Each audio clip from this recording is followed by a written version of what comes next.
or as they say, the apple doesn't fall far from the Right. tree. Yes, and we'll get right into that in a moment. So welcome everybody to Faith, Family, Friends. Formerly, I know I just said that, but I'm Pastor Ralph. We have another wonderful guest tonight on our show. She's a colleague, and even though I'm a paraprofessional, she's has been a lead teacher at Scott's Elementary and is now our Title I reading specialist. Is that correct, Lauren? Correct. Yep. Yes.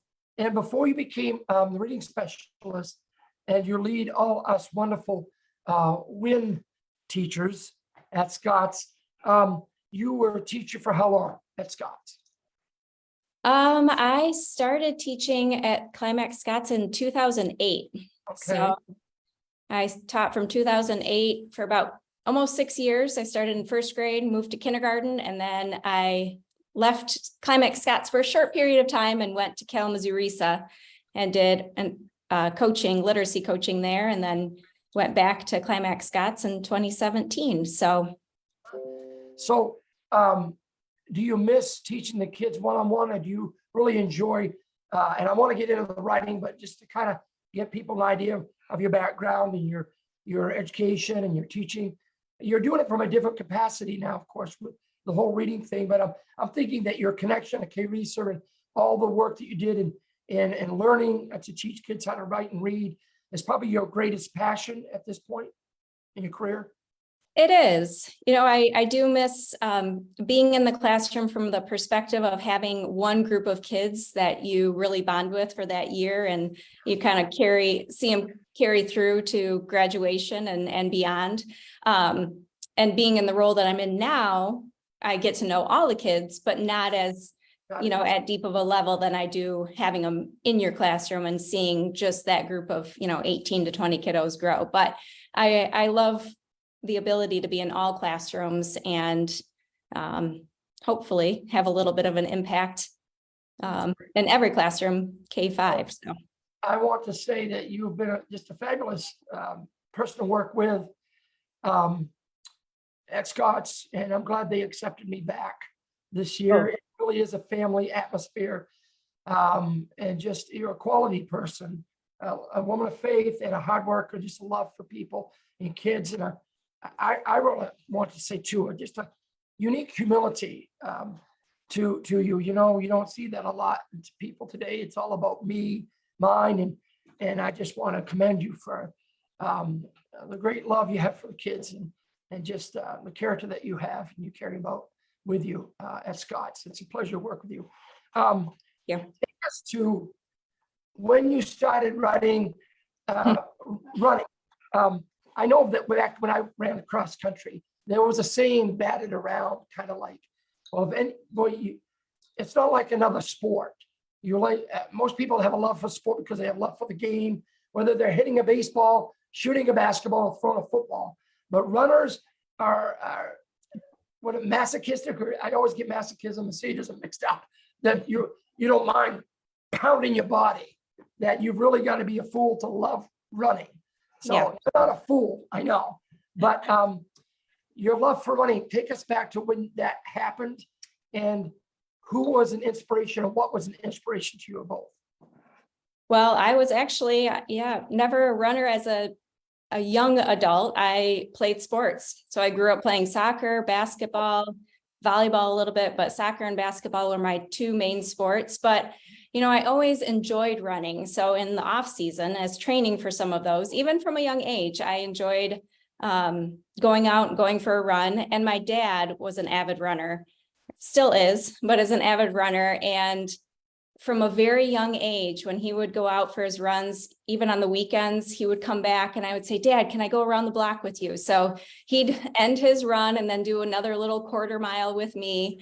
And he was the one that we signed up for the Kalamazoo Classic 5K. And little by little, he started teaching me the ropes of running. I always did it for fun, even when I was training in those off seasons for sports as I grew older. But then once I graduated from college, there was no more organized sport. I mean, there was co-ed and, some of the just pickup games and things like that. I went to Loyola my freshman year, but I didn't have, and I love the team aspect of sport, as you referenced. And so I was really missing that, that physical aspect of life. And so being in Chicago, I was right along Lakeshore Drive. So I would go out for runs.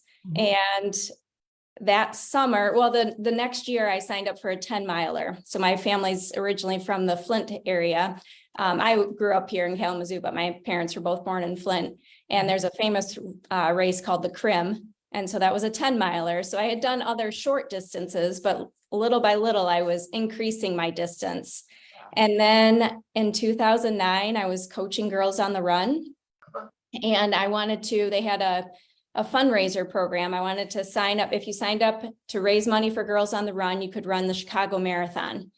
And so I did that in 2009. And with that I was able to become a member of the Kalamazoo Area Runners.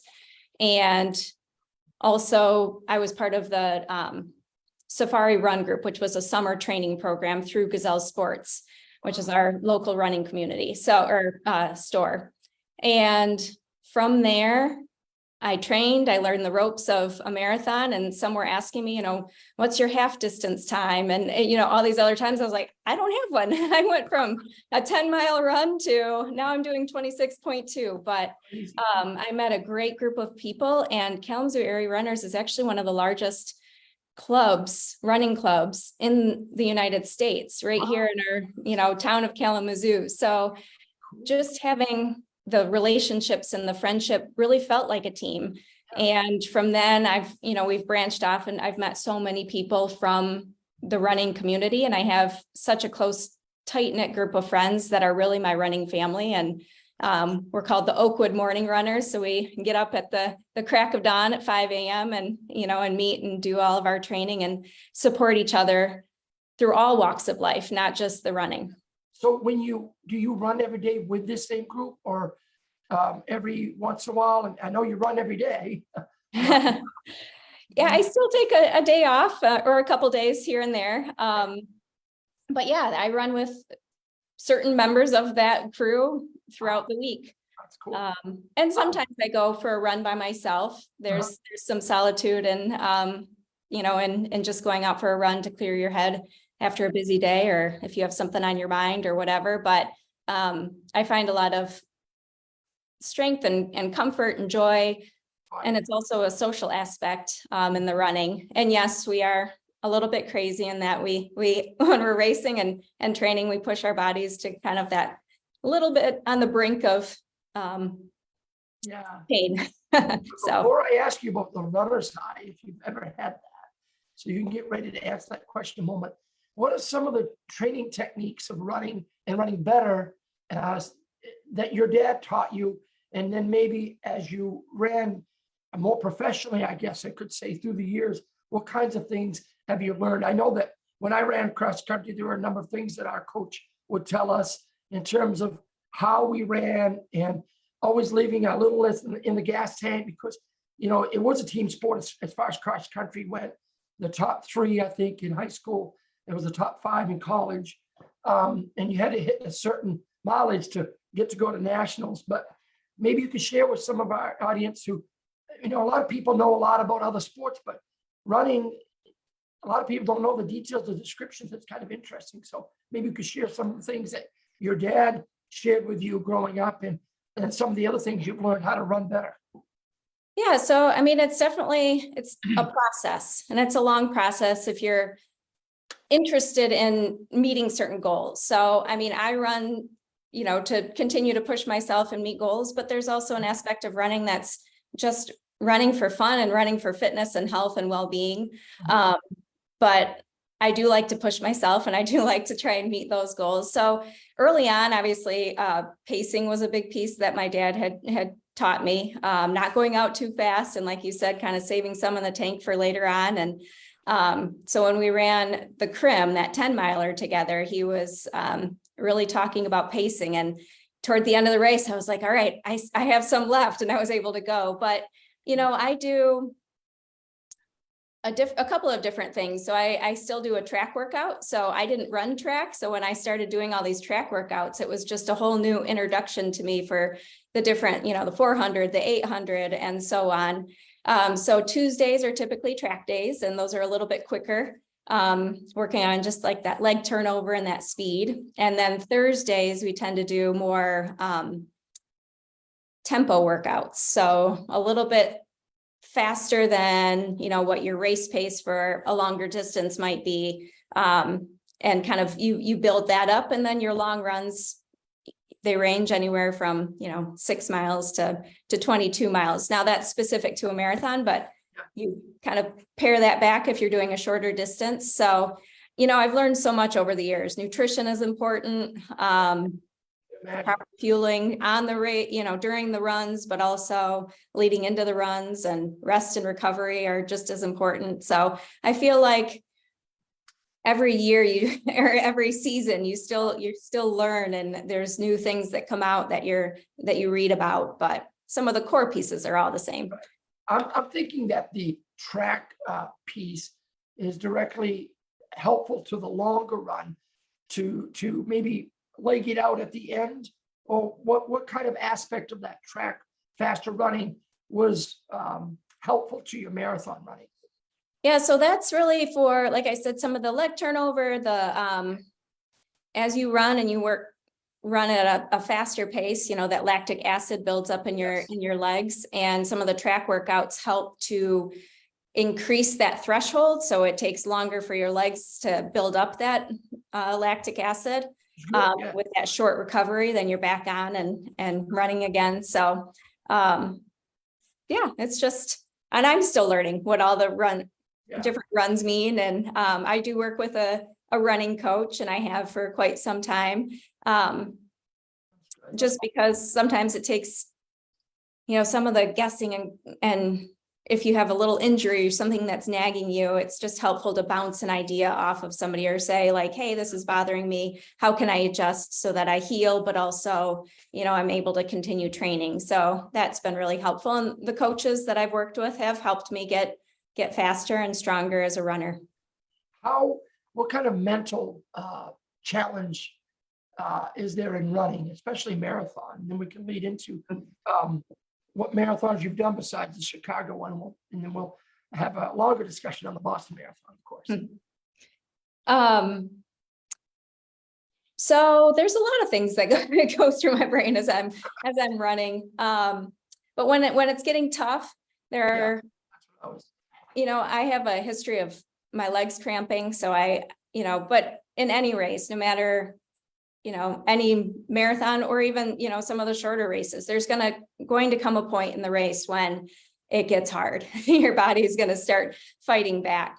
And I, personally, as I do fall back on my faith a lot during that time too. And I also use the runners around me. I try to, as much as I can, I try to engage, with the runners, tell them good job, or, at Boston or a big race like that, I try and also ignore what's happening on the inside and take in just the atmosphere, because it's just such a neat experience. And yes, you can get so caught up on time, and, things aren't going as planned, or something, came across your path that you weren't quite wanting to, happen along the way. But, much like last Monday at Boston, I was just said, you know what, just enjoy it. And, so I tried to make myself laugh. And somebody, I think my niece, said, I looked at your pictures, the race pictures, and you were smiling in all of them. I can't feel good at those miles. I was like, no, it didn't feel good. But I was just trying to enjoy the experience, because it's just. Yeah. There was a time that you didn't enjoy the experience necessarily. And of course, that was 10 years ago with the Boston bombing. And obviously nobody anticipated that happening, but it did. And had you done the Boston Marathon before, and how many times before that particular time 10 years ago, if you can share? Yes. So I just completed my 7th Boston, but leading into 2013 and all the events that happened there, I had done it 2 times prior. Okay. So I did it in 2011 and 2012.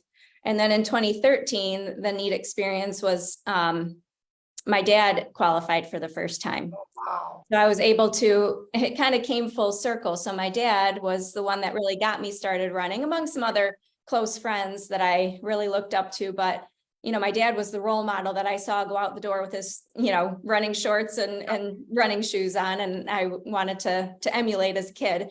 But then he signed up, he saw me run Chicago, my first Chicago marathon, and he said, all right, I want to run a marathon.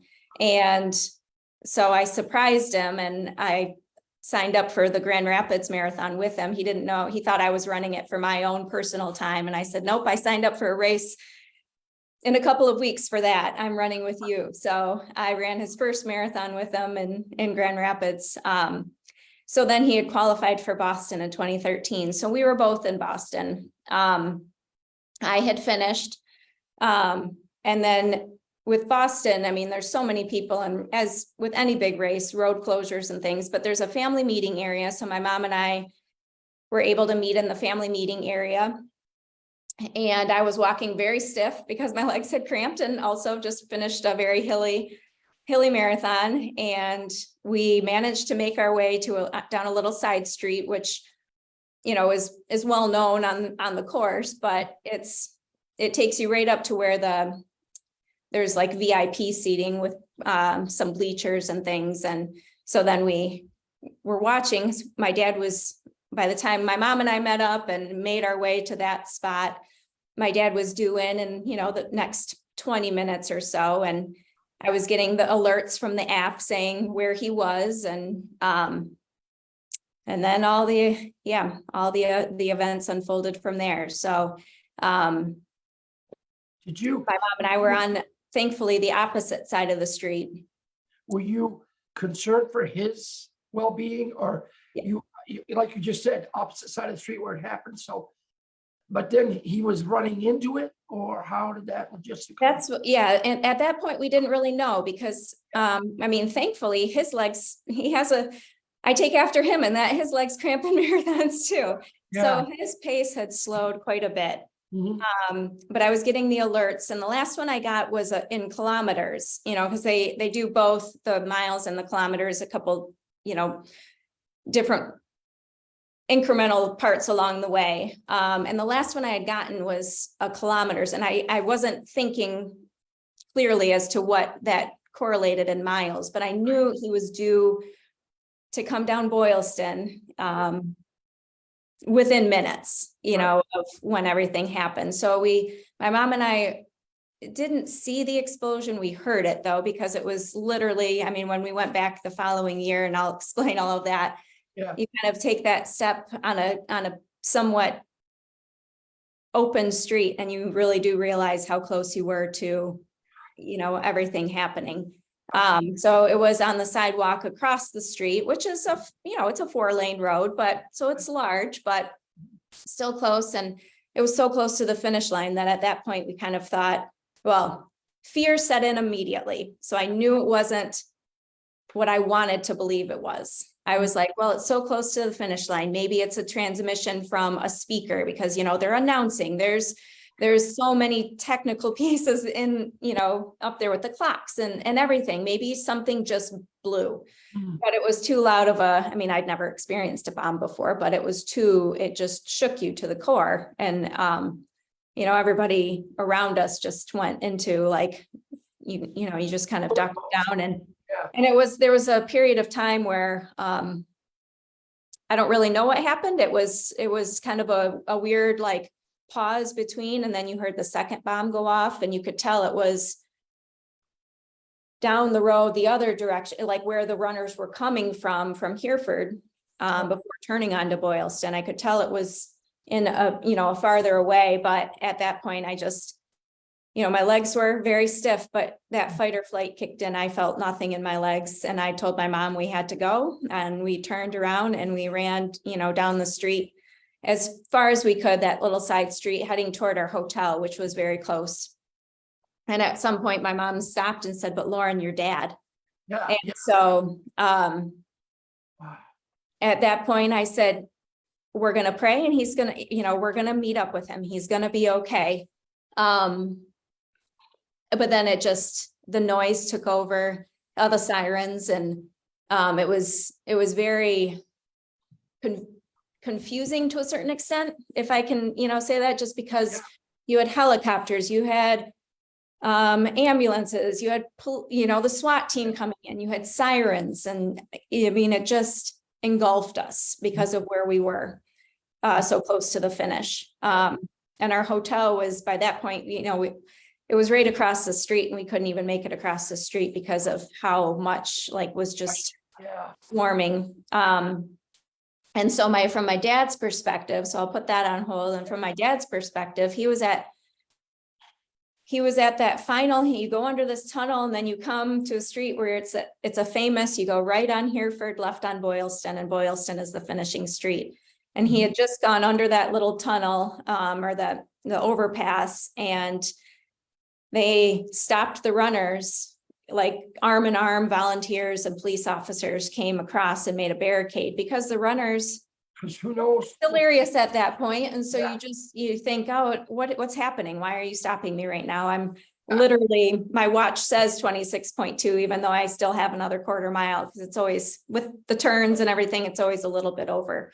So he thought, it's Patriots Day in Boston. The 2 years prior being there were never any fireworks or any celebration, but that was kind of his first thought. But then he, once they explained it to him, he said he's never felt that type of, fear and worry for his family, because he knew that we were on the finishing street. We knew that he was going to be somewhere along that stretch. We weren't sure if he was on Boylston or not. So it was it was over an hour and a half, I think, before we met up.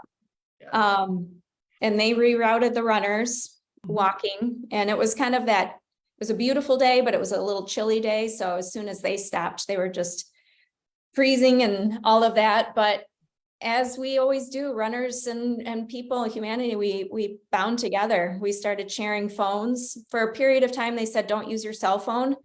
That was just word on the street, but we ended up making it back to our hotel, and then runners were coming in and other spectators, and runners most of the time don't carry your phone in a race like that. Some do, but I would think we were sharing our phones, and we got a text from a random number, my mom did, saying, this is Dean, I'm okay. So Dean's my dad's name. And it was just that relief of okay, everything's going to be okay. And obviously then, shortly after, we saw him walk through the lobby doors, and moment, man, to have survived it when there were others who were injured.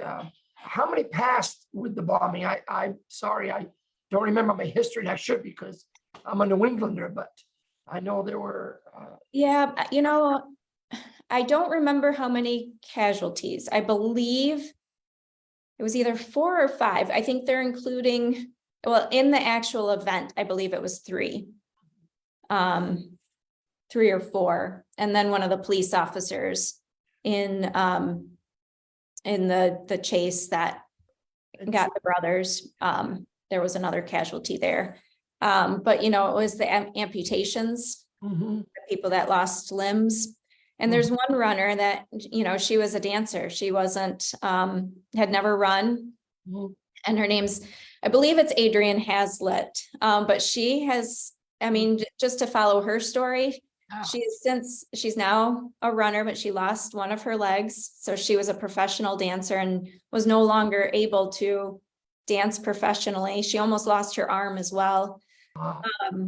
But I follow her, on Instagram, and she's truly turned this tragic event into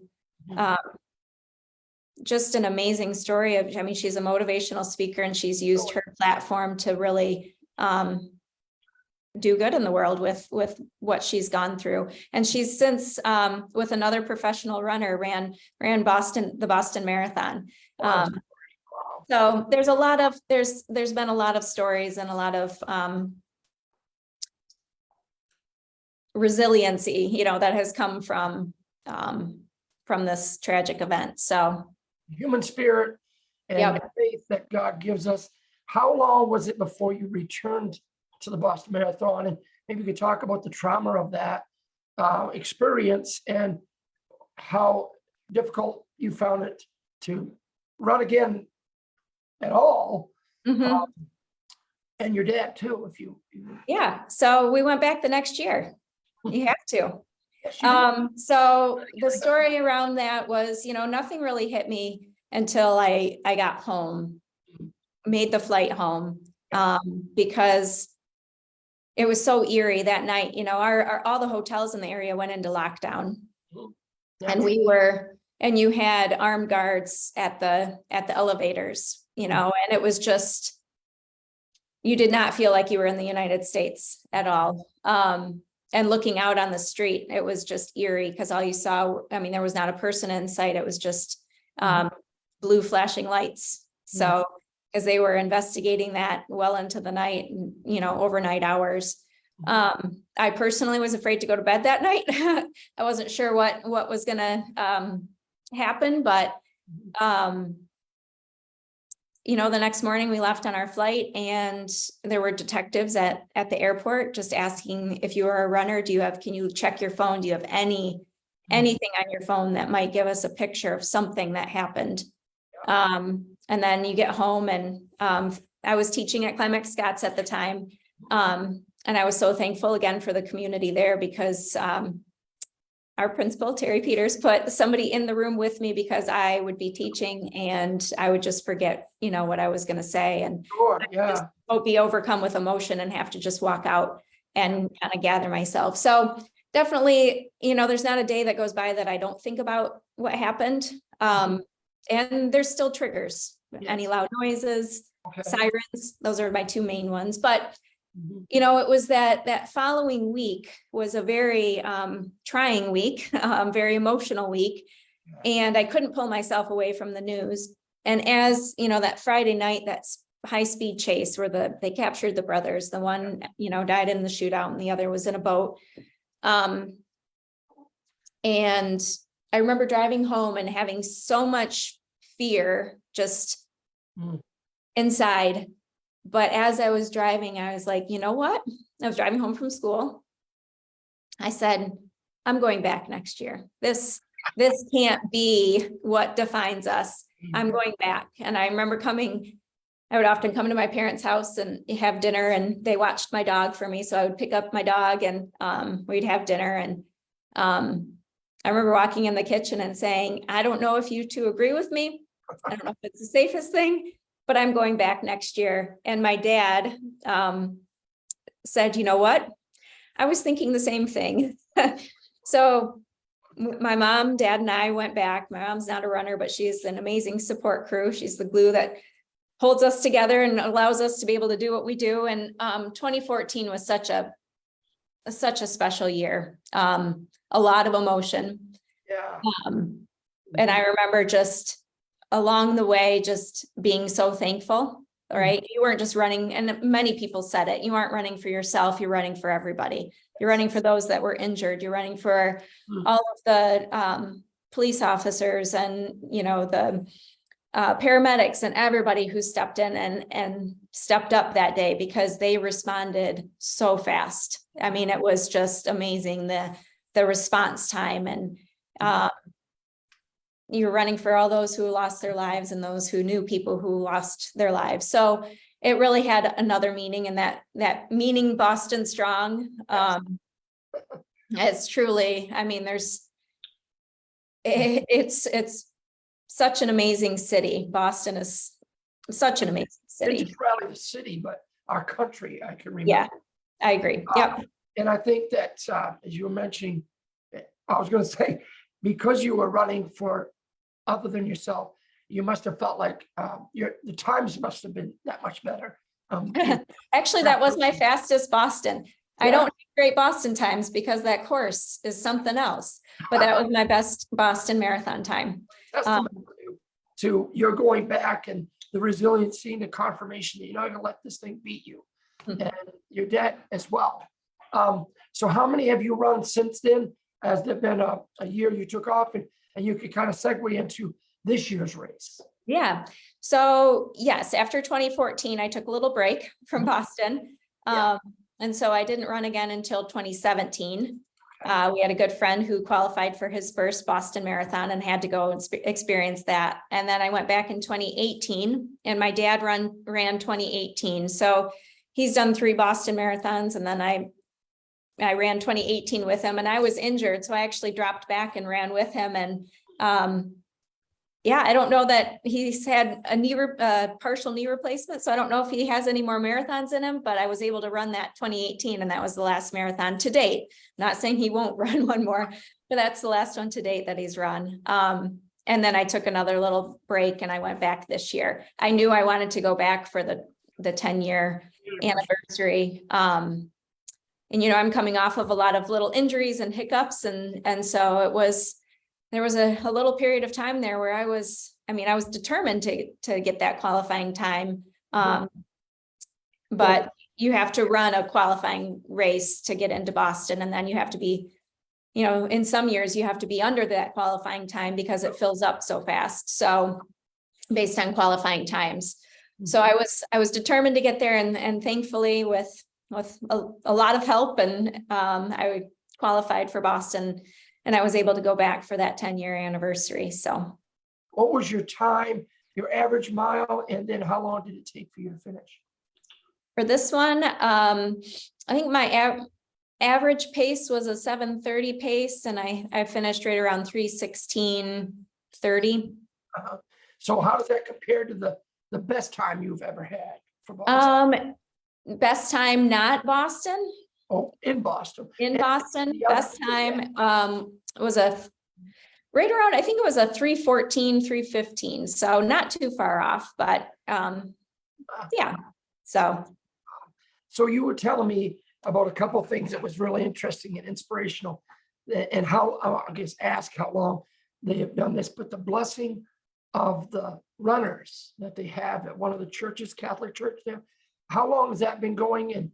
And can you describe how inspirational that must be?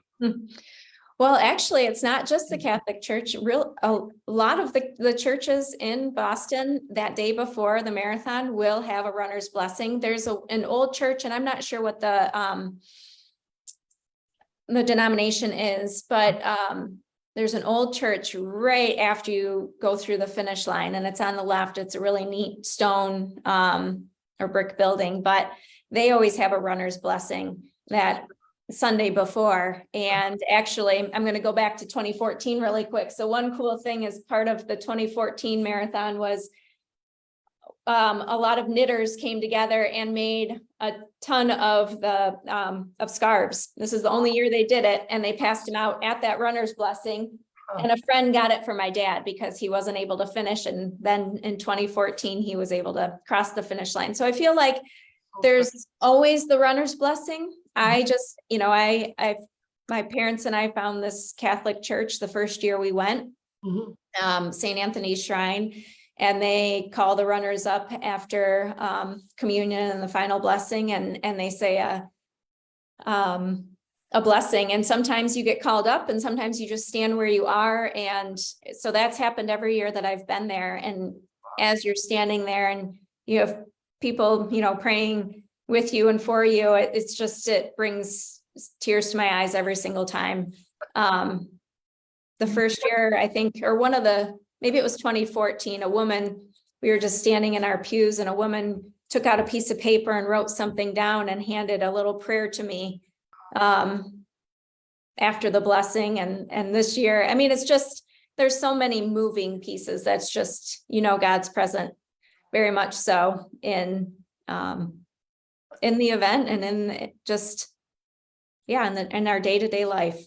He's right with you along the way. It's such an apt metaphor of, I mean, I think all of sports is an apt metaphor for our spiritual journey of faith in the Lord. But it seems like reading the Apostle Paul and how he talks about running, you know, not in vain, not beating his body, but and finishing strong, finish the course.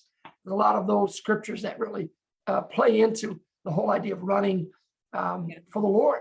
You mentioned too, and shared with me the other day at school about the gathering of the retrievers. Is this the first time? And did they do that because this was the anniversary and how the dogs were instrumental in helping with the I guess, investigation of the Boston bombing? Actually, no, it didn't stem from that. It's there were two, one in particular. There's a couple that raises golden retrievers, and I'm not sure which. So with Boston, you get bussed out to Hopkinton and you run through all these different towns into Boston. So I'm not sure which little town they were in, but they had a dog, a golden retriever named Spencer.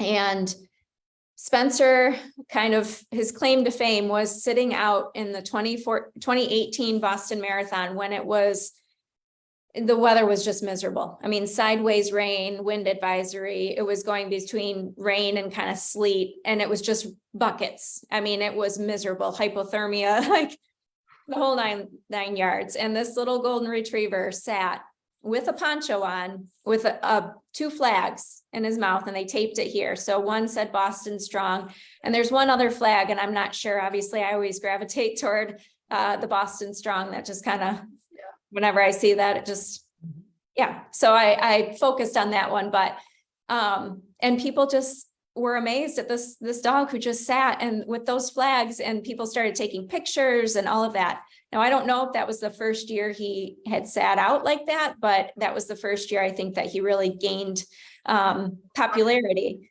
And he had, so this couple had another golden retriever too that sat out, but Spencer has since sat out for, the other Boston marathons, holding the same flags and being support crew for the runners. And he was named, the Boston Marathon dog, and had a little painting, like a mural.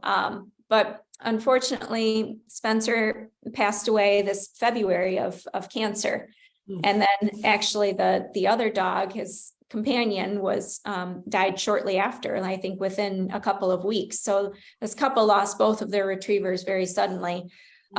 It sounded like Spencer had gone through quite a bit of treatment and stuff, but so much like the scarves, right? The Boston Strong, they have a foundation raising money for, this type of cancer that Spencer had, but they named it Golden. There's another name for the organization, but they made bandanas that said Golden Strong, and they were yellow because the colors of Boston are this yellow and gold. And they said people with retrievers come to the finish line the day before the marathon, so on Sunday. And it was such a big turnout that they moved it to the Boston Commons, which was, another half mile down the road, and changed the time. And I was able to go. My dad and I had just finished with mass, and we were walking, toward that way. And I got a text from my friend saying they moved the time, because I was going to be sad I was going to miss it. But then I went, and hundreds of golden retrievers and their owners and runners who were just like me, just on the ground soaking in all the dog love, because they're just, they're such caring creatures. And it's yours, I'm sure. Probably didn't want me to mention that. But will you get another dog, Lauren? I know. I will at some point. Not quite yet, but yeah. It won't be like running the marathon right away. Right. Yeah. You need a little time for healing. Time for healing. Well, I appreciate the time that you have given us to be on. Thank you. Your story, you need to write it for Guidepost. It's and add the dog piece in, if you would. It's such an inspirational story.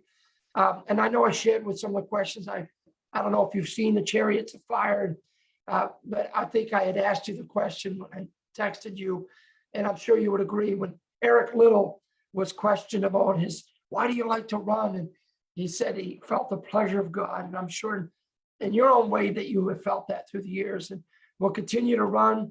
How old is your dad? Because what an inspiration he is to continue to run at his age. He's 75. Yeah, he'll be 76 here in a little while. So he has he been one of the oldest ones? Who's the oldest Boston marathoner? They must have some kind of recognition. Yeah, I'm not sure, but it's amazing how many runners are in their 80s and still just going strong. I think there was one woman who is around my dad's age, and she's run it like for, I don't know, 30 years consecutively or something crazy. Like maybe it was more, but there's just so much history, yeah, with Boston. There must be a different qualifying time, of course, for the different age Mhm. brackets. And Yes. the different, how many people run the marathon, generally speaking, on average? So Boston is not as big as some because the roads aren't as Yeah. wide. So they have to, I mean, they already have the different waves for starting to try and spread out the runners. And Mhm. you're grouped with people that run a similar pace. So you're able to kind of keep your flow. But it's usually around 30,000, I believe, that are allowed to sign up. Uh-huh. So, And they mentioned this was the 127th Boston Marathon. yeah. So when I'm talking to one of our colleagues at school, and Rachel, we're just joking about it. She was making some joke all the way back to the, late, what do you New Englanders think you are? And well, that takes us back to let me do the math, early 1900s, late 1800s. How are people running then? You just kind of wonder in your mind, because when I think of running marathons and cross country, I'm thinking something more modern in terms of a sport. Last maybe 50, 60 years, but 127. I know, that is amazing. And I do believe it's the oldest marathon, at least in the United States. So that's crazy. So do you have another one? Do you do a marathon one a year, or do you do several? I tend to do 2 a year when I'm healthy and everything. One in the fall. Fall is a big time for marathons, and then spring. I mean, there's others throughout, but you can find a lot of marathons in different towns in the fall and in the spring. So, yep, I will probably train for another marathon this fall. And I think I'm hoping to go back again in 2024. I've kind of lit that fire again. I go, not that I've never, not loved Boston, but I've taken breaks from it. But going this year, it was a lot of fun. And yeah, I think next year I might go back. So it was great because the kids and all the staff followed you on the little app, and they asked cutest questions, the smaller ones, did she win? And somebody said, is she in her car? I don't know what that related to, but I know. What kids are going to say, but they're so precious. Yeah. Well, if you don't mind, I always close in prayer with our guests. And so I'd like to pray for you and thank you for being on our show tonight. So, Yeah, thank you. It's been an honor. Amen. Let's pray. God, thank you so much for Lauren's faith in you, and for bringing her back safely, and for the years that you've given her on this earth to be a model, an influence, and a blessing to other people, students, staff at school, her family, other runners, for Lord, for putting her in places where she's been able to connect with her faith and her love for running. Lord, thank you for bringing us through the Boston bombing and inspiring her to run again. Lord, continue to give her health, their dad as well. And thank you for our time together. Thank you, Lord, that you run with us. And if anybody is watching tonight who's been through some traumatic experience that maybe is somewhat similar to what Lauren has experienced in the Boston bombing, Lord, and maybe don't have her faith, or can't find their faith, and maybe have lost it or think they've lost it, I pray tonight that you'd be encouraged and inspired by Lauren's story to grab a hold of that faith again, and to reach out to you, God, and to say, Lord, would you just be part of my life, what I'm going through, and help me through my difficulty, my struggle, because Lord, you're no respecter of persons, and you help us all to be resilient and strong, even and especially when we don't think we can do it, that we don't think we can run another mile, even another foot, because of the burden. But Lord, you help us. And thank you so much for giving us the strength to walk that path of faith, and to be like, was it Isaiah 40:31? You said that you would give us strength to run the race, Lord, be like eagles, to walk in that faith, and to run the race of life. We give you praise. Thank you, Lord, in Jesus' name. Amen. Amen. God bless you, Lauren. We'll see you at school tomorrow. All right, great. Thanks. Have a good evening. You too. Bye-bye.